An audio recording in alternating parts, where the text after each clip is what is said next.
To make this soup, you're going to need some canned tomatoes. I went with crushed and I used a 28-ounce can. We're also going to add in 2 cups of water, 1 tablespoon of sugar, 2 teaspoons of salt, and I added a ton of fresh pepper because it calls for 4 peppercorns. I did not have the peppercorns, so that's why I went with ground. For the spiced part of the soup, you're going to need 4 whole cloves and 1 bay leaf. You can put it in a cheesecloth if you have it, tie it up and pop it in the soup. I didn't have it, so I just put them in and stirred it together and fished everything out later.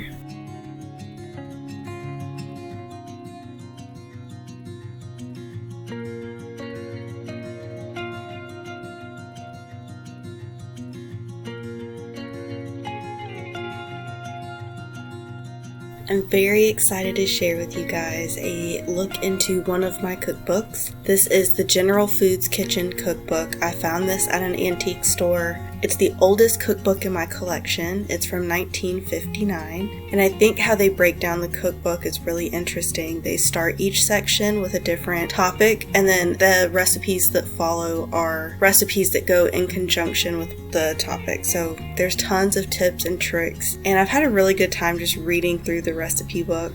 I'm just captivated by the photos of the food and the way the tables are set. I think it's really unique to be able to have this recipe book and see the types of foods that were being eaten, how recipes have changed. Let me know in the comments if you have this cookbook or if you've seen it before.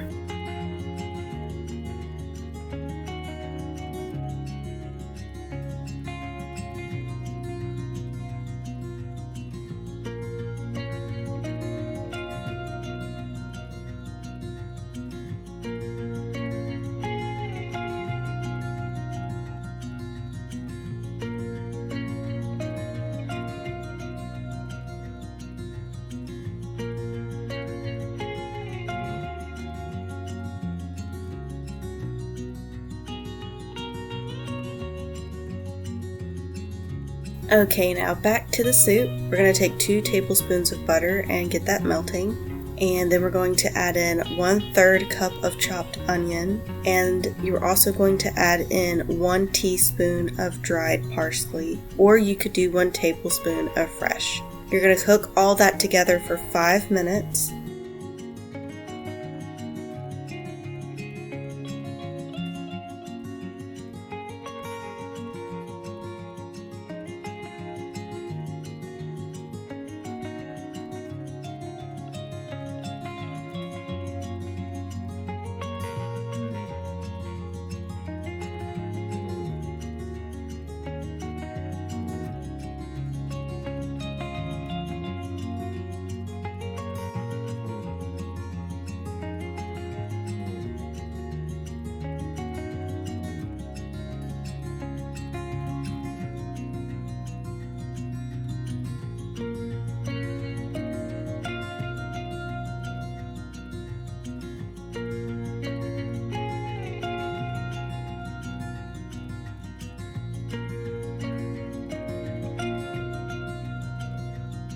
Once those 5 minutes is up, you're going to add in 1 tablespoon of flour and stir everything together. Once that's finished, we're going to add that into our soup and stir everything together.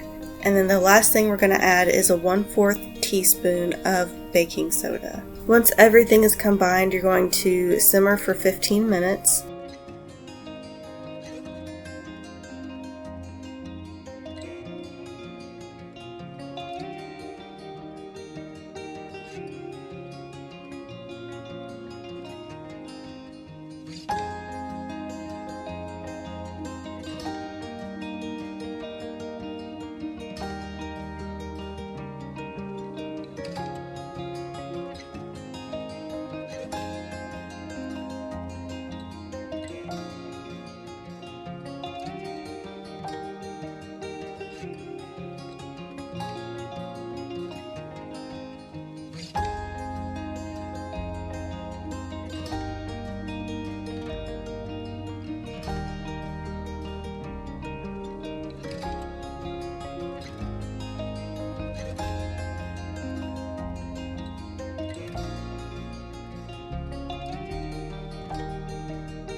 I also thought that the spices used in it would be more prevalent, but I think they really just gave it a deeper flavor, but you can't actually put your finger on what it is. I know that this says in the recipe book that it's a soup, and it is phenomenal as a tomato soup.